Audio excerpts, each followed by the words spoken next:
you know, this should be the easiest group to produce. So, Retribution was probably the most oddest thing I've seen. There,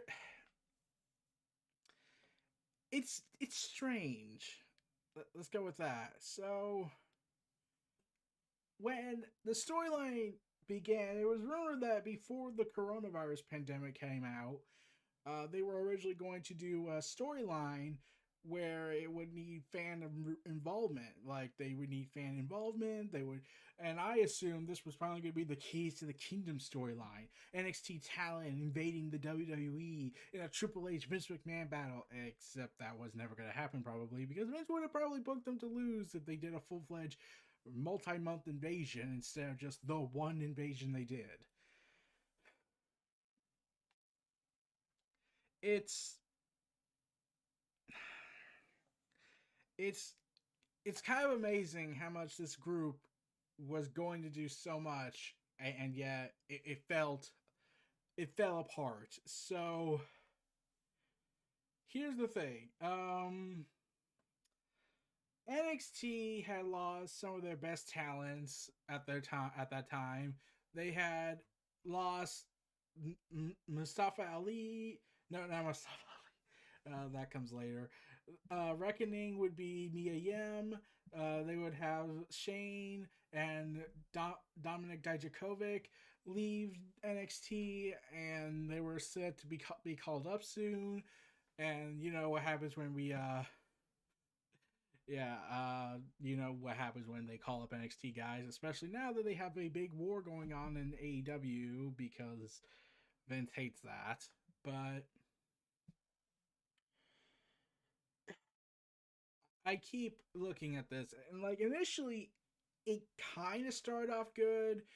Initially, like it was getting into that uncomfortable zone where there was so much divide, there was so much chaos going on in the world, and then all of a sudden you do this angle where there are a group of people trashing everything violently, calling themselves unknowingly not having a name, being these masked individuals, rioting, pillaging, vandalizing property, and regardless of any cost of what it would bring, because that was going on at the time in America, because we certainly need to be reminded of this fucked up year. And so the group then was being built up like this thing that was gonna be a big deal, like this was the storyline they were promising, and the group would begin attacking the WWE, attacking the talent, attacking the announcers, attacking even the crowd, even to the point they charged into the ring, tore everything up like they were the Nexus, except the Nexus angle was cool. And then it wasn't because Cena had to be egotistical for that one day. And then as the weeks progressed, the group began to explain their motives, referring to the perceived unfair treatment as they came up through the WWE system and desire to upend said system.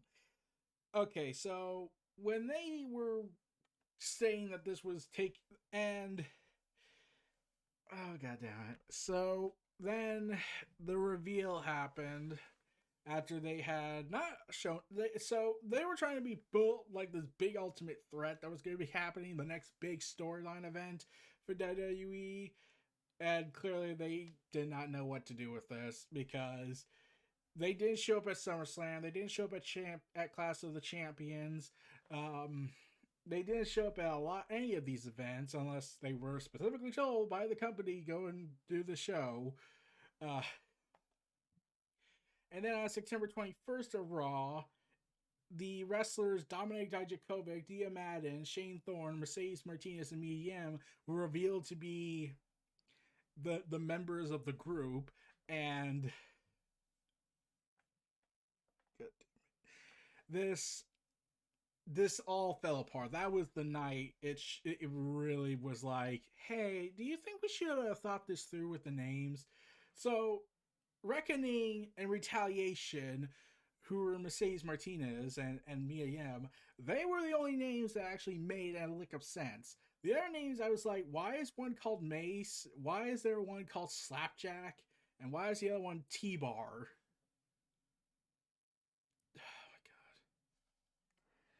And what was going to be this borderline geopolitical referencing event storyline that was going to cover some dark subjects about the world, how this year has gone so far, it seemed, had turned into a joke parody of itself before it could actually become a thing. And then it finally happened. On October 5th, on Monday Night Raw, Mustafa Ali arrived onto the scene and had been revealed to be the leader of Retribution. And that's what they were calling themselves, because all of a sudden they have their own logo, even though they're not working for the WWE, because from the way they were sounding like, they sounded like they had quit and came back to Riot, but then they were given contracts and drafted to Raw. So because they originally were mostly invading SmackDown, Raw was more like we don't care about this brand, and it's the more popular show that we care about. But then Roman Reigns came back, and the only way you could have saved it, if you had heel Roman Reigns be the leader of the group, that would have been the only thing that could have saved it. But they knew that was, but they would have to actually try effort with more guys than Vince likes. And, Vince doesn't want to try with people he doesn't like. So, the group got moved to Monday Night Raw because now you had a problem. If you had the group be on SmackDown, they would pretty much be buried by the fact that Roman was the big subject. He was the big focus. And then you remember, oh wait, Bayley and Sasha are going to have their feud. Oh, Bray Wyatt's doing his thing. Oh, god damn it, we're screwed. We can't have the big storyline we've been wanting to tell for months, apparently, be on the wayside with 3 other epic storylines going on, the only things that were carrying SmackDown. So they were like, oh, we gotta move them to Raw. Okay, we can give Raw something. And then Bray Wyatt moved to Raw, and then they really killed the group when, yeah, damn it. So, yeah, what happened was, after Mustafa Ali was revealed to be the leader of the stable, after he ordered them to attack the Hurt Business, Mercedes Martinez requested her removal from the group and was told, you're going back to NXT, which, yeah, following her return, Lance Storm called her a survivor and said she would be breathing a sigh of relief, so that kind of tells you where that went. Man. And then, after the whole Ali reveal, there was a problem I had with him being the leader. I was strictly against the idea because it kind of contradicts what he said a while back, where he did want to turn heel because of what could it bring to the Muslim community, because humanity sucks. Yeah, that's basically my biggest complaint. Because humanity sucks. And sure enough, Mustafa Ali was given a tweet of that response, and then he just wrote on the top saying, and so it begins. Because he knew this was going to happen. And I'll do credit to Mustafa Ali that he's trying. Like, I really feel sorry for him. Like, he is trying so hard to make this group work, and I feel so sorry for him. I want him to make this group work, but WWE's just not giving him the material to make it work. It's like they tried, then after he joined, they gave up afterwards. They're like, this is stupid. And they're on Raw, so they're not going to get more of the investment because Vince doesn't care about Raw anymore. He wants SmackDown to be the A show because it's just impossible to imagine both shows being of high quality, right? One must be over the other because that's how it works in Vince's psyche. So, yeah.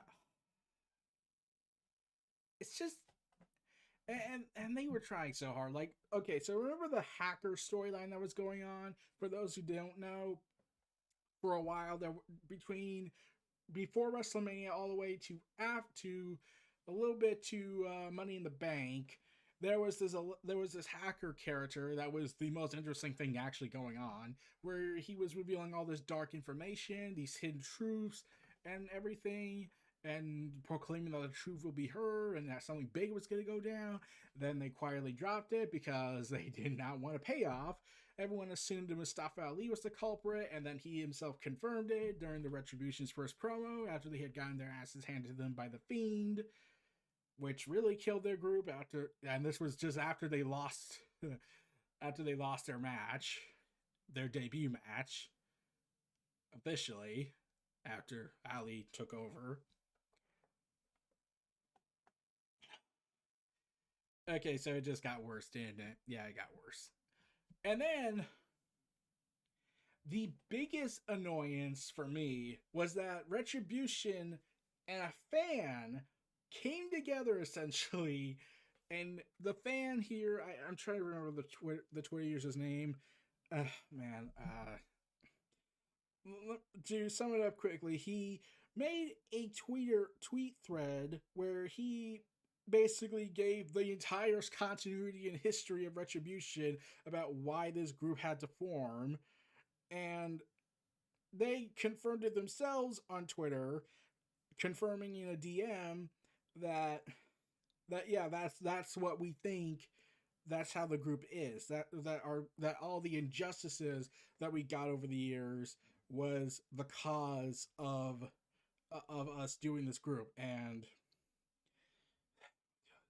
that really made me mad, because I'm not saying like the idea behind it's bad.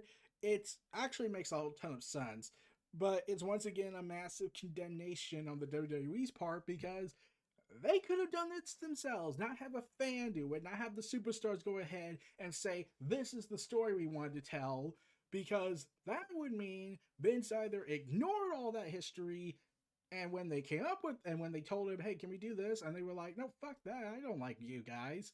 I'm just having you guys for filler. Filler to make the WWE Raw longer. Because we can't go back to 2 hours because advertising reasons. That's the rumored reason, at least. I think it's going to be also USA Network doesn't want it to go off the air of 3 hours. So, yeah. And they had released a series, Retribution then hacked the WWE Twitter account and released a series of Twitter fleets. And that was the thing they started putting in. And all the members of Retribution had to essentially go and explain, yeah, this is all why we did it. The Brock Lesnar's, the how we were treated, how we've been forgotten, how we've been beaten down by the people that we're supposed to be working with, who are supposed to be our friends. And I was like, okay, you had this chance to really go deep with the story. The problem is, and this is the biggest problem, the fact that the fan and them had to do it. But Vince doesn't want to acknowledge it. Now, yes, they finally acknowledged it on their Twitter account, but I don't ever recall hearing that they ever acknowledged it on the TV. They never acknowledged it on Raw. If they acknowledged it on Raw, then that would be a different matter. That would mean it's canon. But no, it's not. It's not canon. It's just we need to have a reason to make them still intimidating, even though everything about them doesn't work anymore. I mean, Dominic Dijakovic had an awesome match with Keith Lee, and now he's doing this. Mia Yim is a great wrestler at times, in my humble opinion, and she's doing this. Dio Madden, I don't really know that much about him, but he was the commentator. He got beaten down by Lesnar, except Lesnar's gone, so he has no reason to join the group other than say he was forgotten.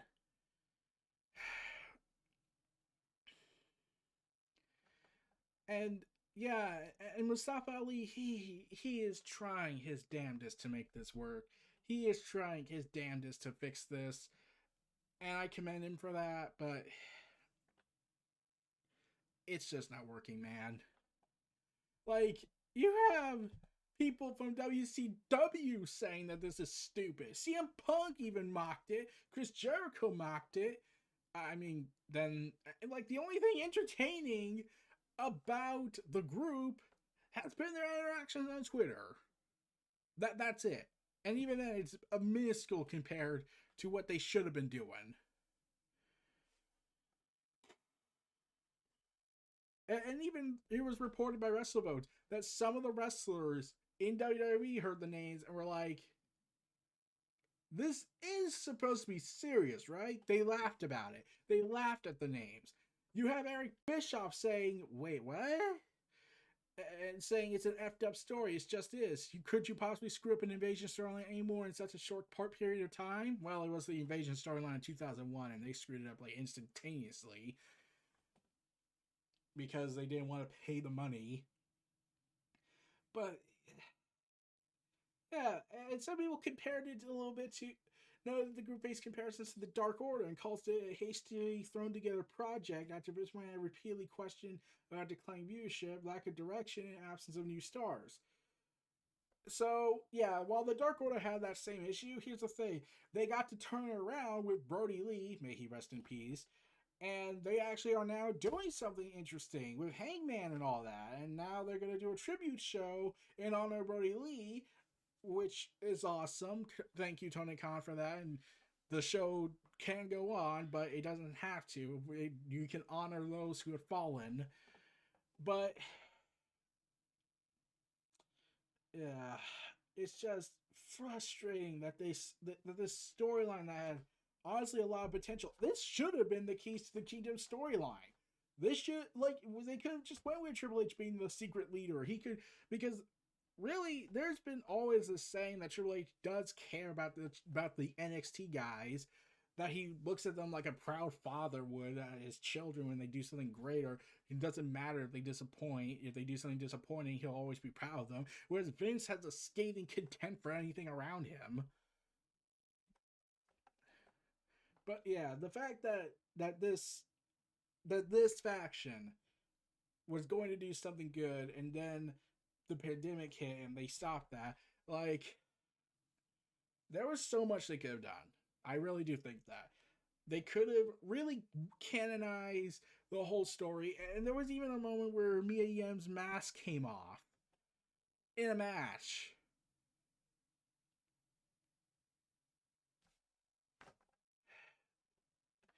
And they didn't even care. And I look at this faction and I'm just more and more pissed off. And here's the thing, they tried to make it sound like this was always the plan.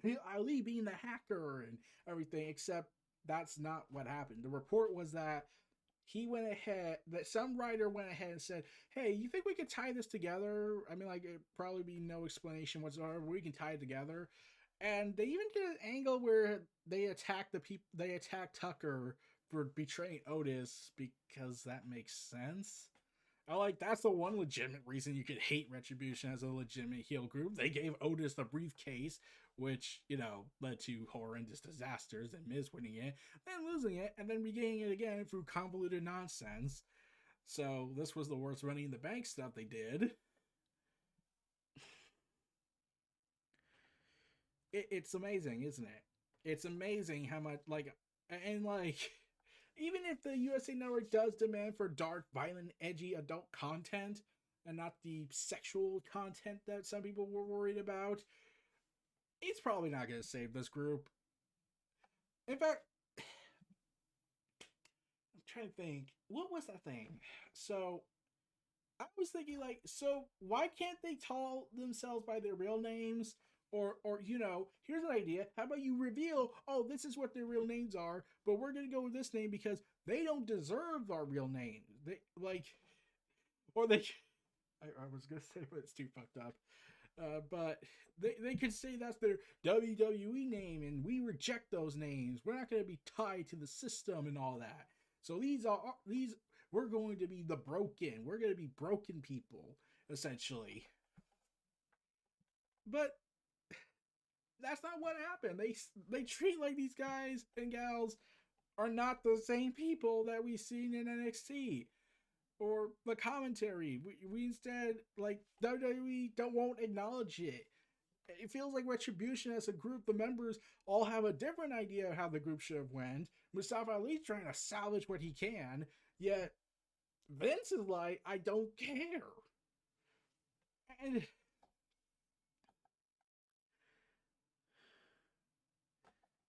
and a lot of people have once again, and people have said that the group has been a failure and it's damaging to these guys' careers, which is understandable why they would think that. I mean, like, you just, like, just several months ago you saw Dominic Dijakovic going ahead and stealing the show with Keith Lee. Then all of a sudden he's doing this.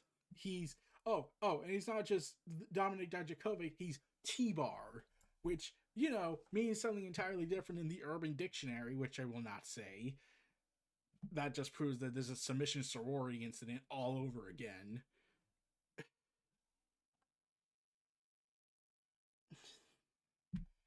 And you want to know what the problem is? Has this is a perfect example of why people say WWE has lost touch with what the creative direction should be. If Retribution had, a writer that actually gave a care, and if the wrestlers themselves were allowed to give the input and was allowed to be given a chance to speak for themselves and not have Vince just unilaterally decree, none of you have rights, I am your supreme overlord, this group probably could have been saved. In my honest opinion, this group has so much promise ahead of them. They had a backstory that could have worked. The fact the fans had to do it is is an indictment.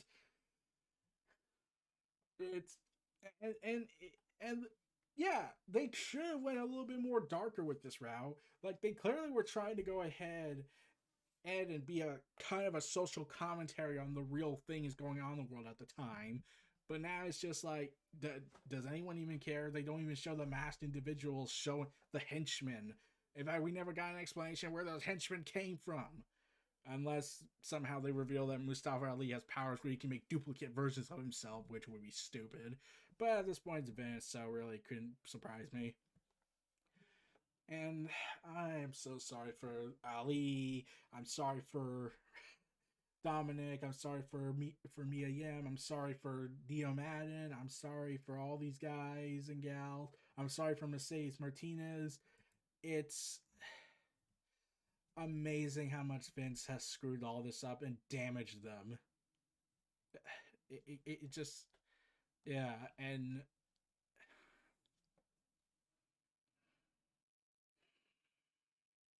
I'm just sad. This could have been so much more than what we got, and I think it's also because Vince didn't care. So this was Neo Reality WrestleVerse, the failure of Retribution, and my thoughts about why it failed and how they could have fixed it in some aspects. But yeah, continuity, fuck that. History, we could have went with that. We didn't care, but yeah, and like, so many people condemned this storyline for just how terrible it is. So feel free to like, comment, subscribe. Check out my other channels and videos in the description and the search bar or above. Feel stay tuned for more. Oh god, they should just quit at this point. Like, there's literally no way they can come back from this for a while if the storyline ends next year. Take care, everyone. Let's hope they can bounce back by some bullshit miracle of Deus Ex, or they just go ahead and scrap the whole thing and get out of their contracts, because I don't think this is going to work for them in the long run after this group's over with. I mean, like, at least with the Nexus, you could just say that was starting out hot, then it fell apart because someone had to be egotistical for a day, and Vince was being a stupid moron. But at least some of them bounced back. Daniel Bryan bounced back. Wade Barrett bounced back and then fell back and then bounced back, then fell back, because of course he did. So, yeah, take care, everyone. See y'all next time.